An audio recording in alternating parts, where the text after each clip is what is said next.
जी का हम 145वां जन्मदिन एकता के रूप में सारा देश मनाता है और इसी के सापेक्ष यहाँ पर जो थोड़ी बहुत भ्रांतियाँ थी समाज में, उसको माननीय अवधेश निरंजन जी, माननीय शिवशंकर पटेल जी एवं समस्त पदाधिकारियों ने थोड़े क्षण भर में उसको दूर कर दिया है। मैं बहुत बहुत आभारी हूँ एवं मैं इनका हृदय से आभार व्यक्त करता हूँ। साथियों,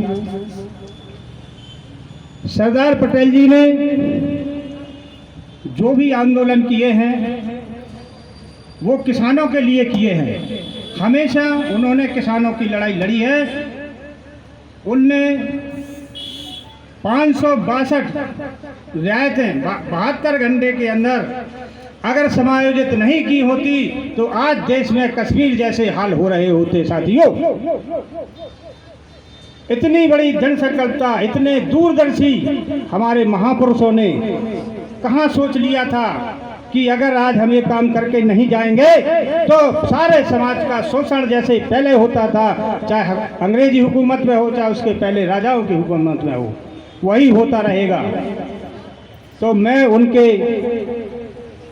इस सोच के लिए हृदय से नमन, चरण बंदन, मैं उनके चरणों में बार बार वंदन करता हूँ, जिन्होंने खंड खंड भारत को अखंडता में प्रो करके हम सब लोगों को जो आज़ादी दी है, ये आज़ादी और किसी ने न दिमाग में थी न किसी ने सोचा भी नहीं था।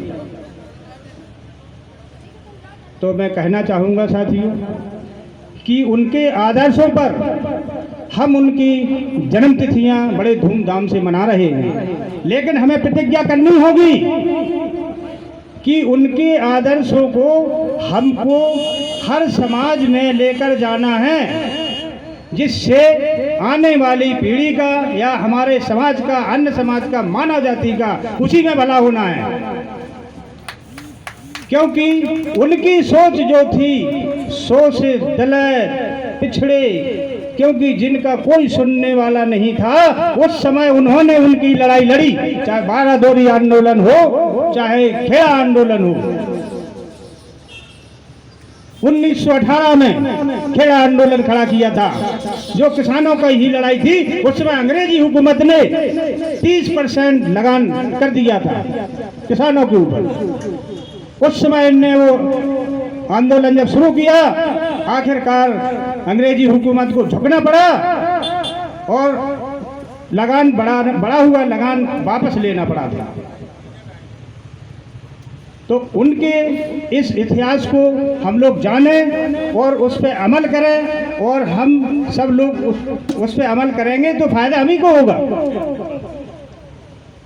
हमारे लोगों को ही फायदा होना है। क्योंकि हम लोग गांव में रहते हैं, हम लोग किसान हैं, हम लोग कमेरे हैं। कोई भी किसी भी क्षेत्र में काम कर रहा है, उसके लिए ये जरूरी है कि उसको एक साथ मिलकर के अपनी लड़ाई लड़नी है।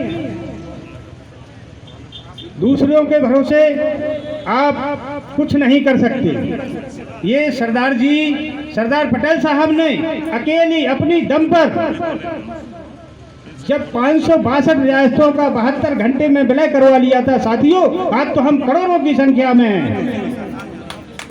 हम उनके पद चिन्हों पर चल करके ये कोई बड़ा काम नहीं है, सिर्फ उससे हम शिक्षा लेकर के आगे वो काम कर सकते हो, हमको करना पड़ेगा।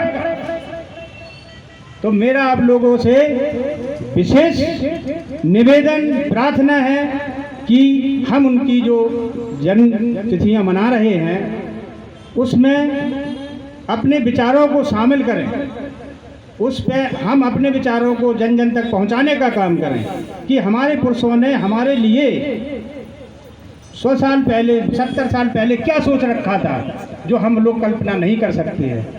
रास्ता वो दे गए हैं, रास्ता पे चलना हमारा काम है, और हमको लोगों को ये बताना है कि आपको इस रास्ते पर चलना है। साथियों,